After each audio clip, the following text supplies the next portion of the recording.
안에서 기뻐해 주 안에서 기뻐해 주님 주신 기쁨으로 기뻐해 주 안에서 기뻐해 주 안에서 기뻐해 우리의 이름 주를 기뻐하는 것 기뻐 춤을 추며 크게 소리 높여 살아계신 주의 이름 내 마음 다해 찬양해 주를 바라볼 때 세일 주시니 우리의 힘은 주를 기뻐하는 것 기뻐 춤을 추며 크게 소리 높여 살아계신 주의 이름 내 마음 다해 찬양해 주를 바라볼 때 세일 주시니 우리의 힘은 주를 기뻐하는 것 자, 빌립보서 4장. 결국 제목을 저는 이렇게 붙였습니다. 결국 주 안에서 기뻐하면 하나님도 기뻐하십니다.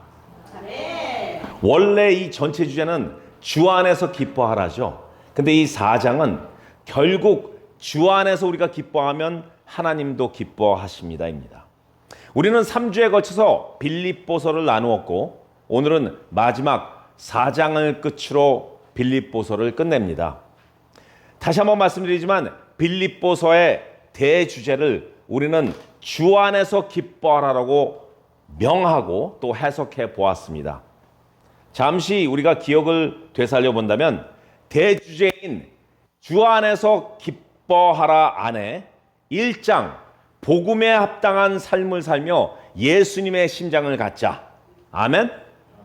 2장은 그 예수님의 심장을 가지고 예수님의 마음을 닮아가자. 근데 그 마음 중에서도 많은 마음들이 있죠. 하나님의 그 캐릭터들이 많은데 그 중에서도 육신으로 이 땅 가운데 오셔서 십자가의 제물이 되시고 하나님과 우리들의 가운데 쌓여진 담을 무너뜨리시고 사망의 모든 권세를 무너뜨리신 그분의 겸손을 배웠습니다. 3장은 표대를 위해서 달려가는 우리들은 그냥 표대만 위해서 달려가는 것이 아니라 이 세상의 삶도 바로 그 고을, 표대를 향해서 달려가는 과정의 하나이므로 바로 하나님 나라의 시민으로서 하나님 나라의 보냄을 받은 엠베서더 사신 대사로서 이 땅에서의 삶을 거룩하게 보내며 예수님을 전하자고 했습니다. 오늘은 마지막 4장입니다. 여러분들께 질문으로 시작하겠습니다. 먼저 함께 2절을 읽겠습니다.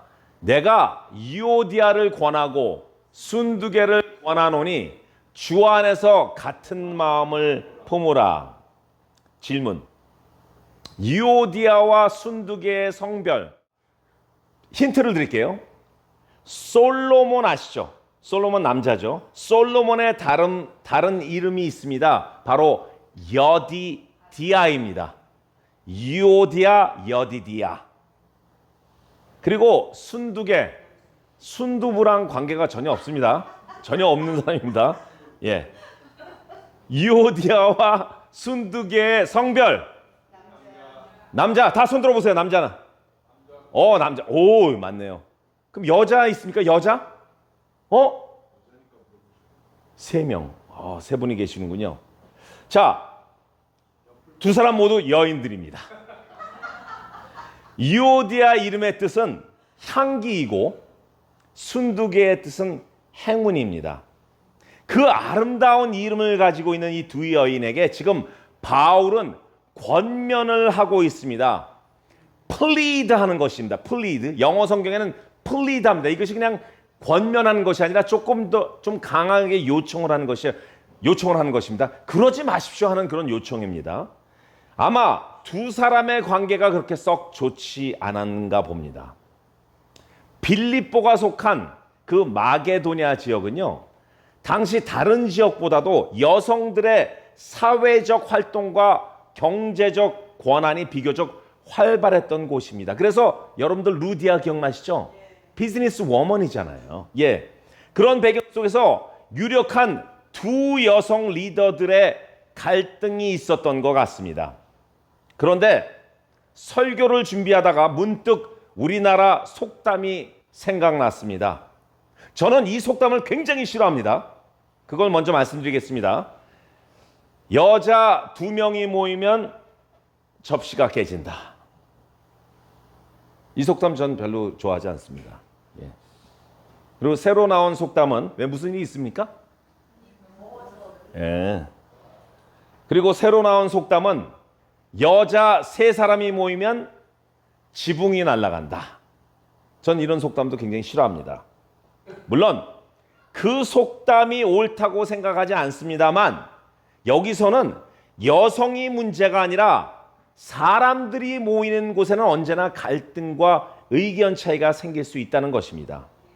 심지어 가장 건강했던 초대교회도 일어난 일입니다. 교회 안에서의 갈등은 새로운 일이 아닙니다. 빌립보 교회에도 있었고 오늘날 모든 교회에서도 일어날 수 있는 일입니다. 왜냐하면 사람들이 둘만 모이면 벌써 의견이 달라질 수 있는 가능성이 있기 때문입니다. 그래서 오늘 4장에서 성령께서 주시는 감동 첫 번째는요, 바로 갈등과 화해는 성령님의 마음을 두드려 보세요입니다.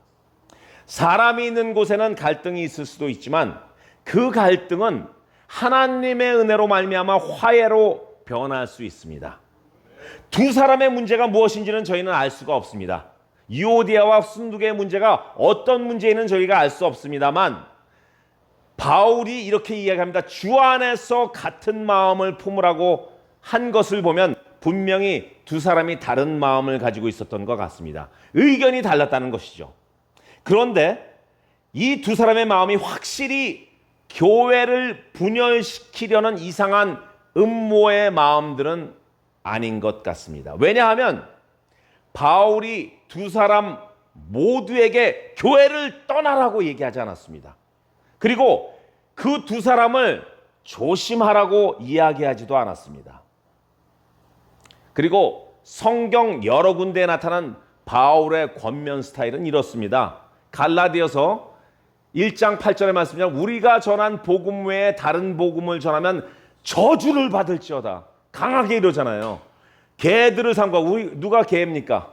누가 행악하는 자고 누가 몸을 상해하는 자입니까? 율법학자들이잖아요. 이렇게 강하게 권면을 하는데 지금 조금 아까 우리가 읽은 그 본문에는 이렇게까지 권면을 하지 않기 때문에 이 두 사람은 어떤 음모나 이상한 믿음과 이상한 이론을 갖고 싸우는 것은 아닌 것 같습니다. 바울은 두 사람에게 회개를 주장하지 않고 화해를 권면했고요. 그들은 복음을 위해서 나와 함께 힘써 싸운 자라고 이렇게 이야기합니다. 그리고 그들은 여기가 그들이 누구예요? 유오디아랑 순두개. 그들의 이름들이 생명책에 있다고 이렇게 이야기합니다.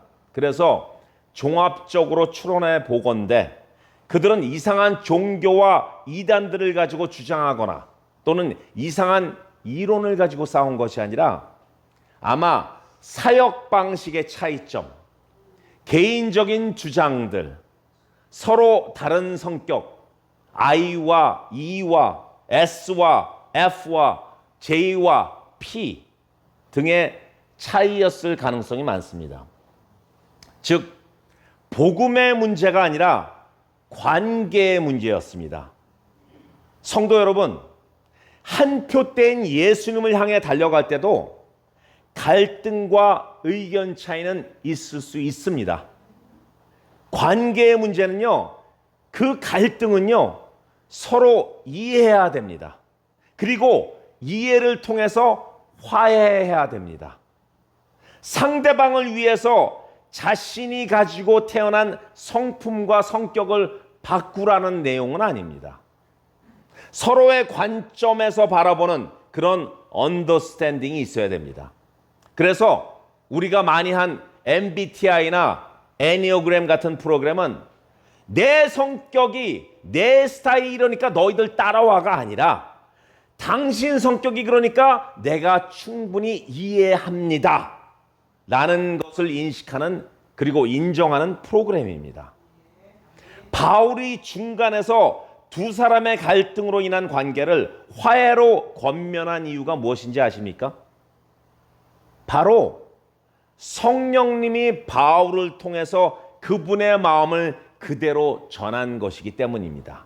그렇기 때문에 성도 여러분, 만약 여러분들 중에 관계에 문제가 있으십니까? 그러면 그 관계의 중간에 계신 분명히 계신 성령께 고정하고 그분의 마음의 문을 두드리십시오. 그럼 분명히 이해를 통한 화해를 권면하실 것입니다. 단 이단과 거짓 가르침에 대한 문제가 아니라면 말이죠. 자, 이제 빌립보서 4장을 통해서 성령께서 주시는 두 번째 감동을 나누겠습니다. 두 번째 감동은 바로 이것입니다. 감사의 삶. 함께 읽죠. 아무것도 염려하지 말고 다만 모든 일에 기도와 간구로 너희 구할 것을 감사함으로 하나님께 아뢰라.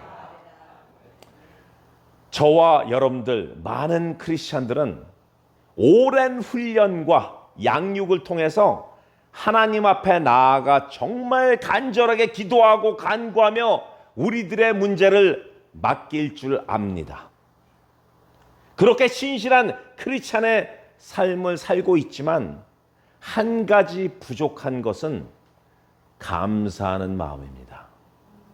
우리는 하나님께 구하는 것에는 굉장히 익숙하지만 주님의 은혜를 바라보며 감사하는 것에는 조금 인색할 때가 많습니다. 믿는 사람들의 감사드림은요, 사실 응답 받은 후에 드리는 것이 아니라 하나님을 신뢰하기 때문에 먼저 드리는 믿음의 고백입니다. 나이 드신 어떤 권사님께서 항상 입에 달고 다니시는 말씀이 있습니다. 하나님 감사합니다. 버스에 올라타실 때도 저 같은 노인을 위해서 차를 세워주는 저 운전사를 위해서 감사하지만 그 사람을 서게 해주는 하나님께 감사드립니다.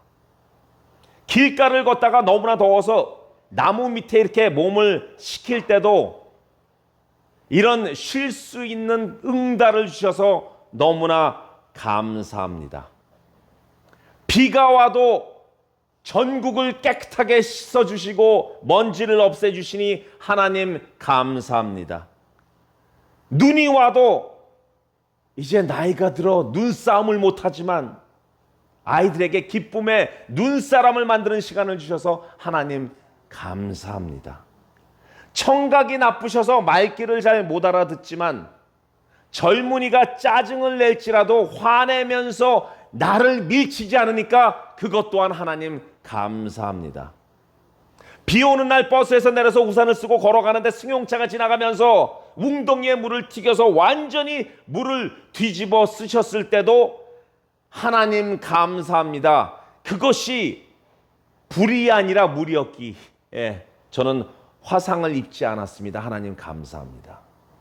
어떨 때는 너무 입에 감사를 달고 다니셔서 아무런 의미 없이 진정한 감사하는 마음 없이 습관처럼 하시는 것 같지만, 아니 그렇다고 해도 뭐 어떻습니까?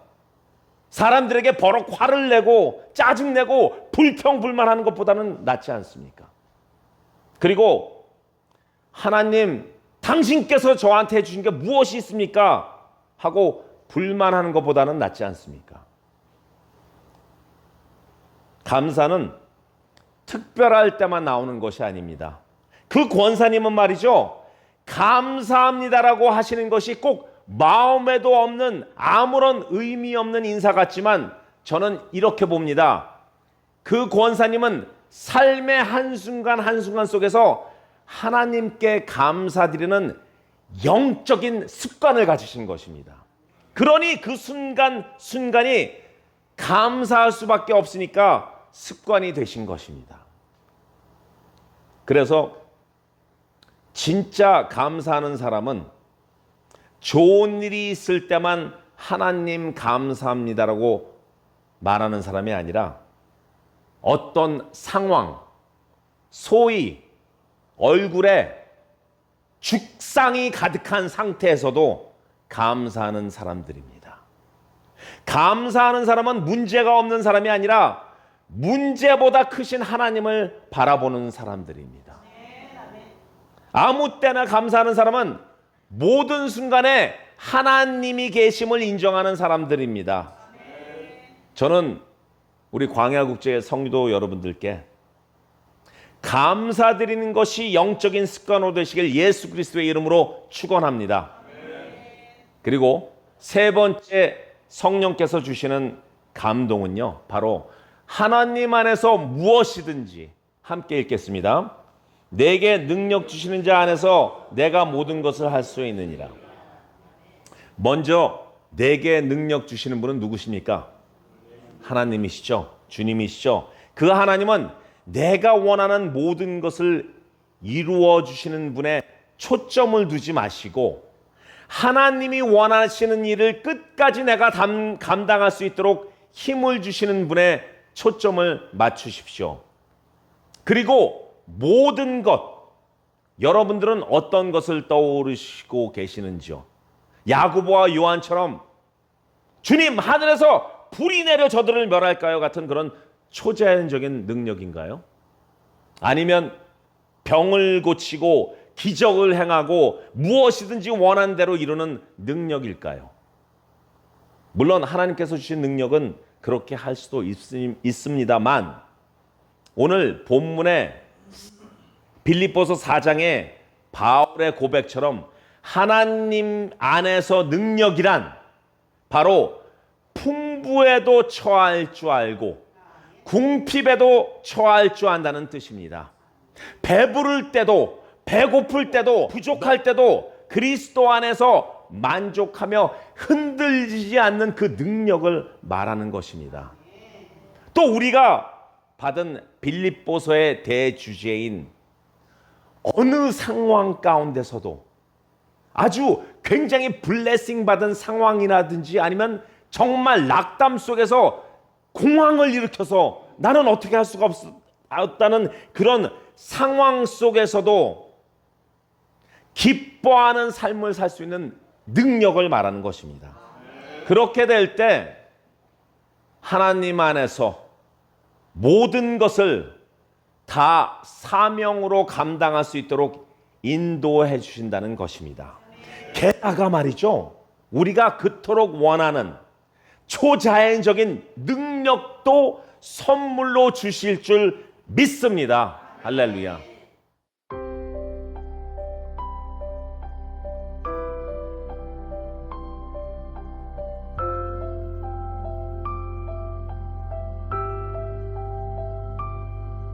그대 폭풍 속을 걷고 있을 때 비바람을 마주해야 할 때 불빛조차 보이지 않아도 그대 혼자 걷지 않을 거예요. 두려움 앞에서 하늘을 보아요. 외로운 그대여 걱정 마요. 꿈꾸는 그 길을 또 걷고 걸어요. 그대 혼자 걷지 않을 거예요.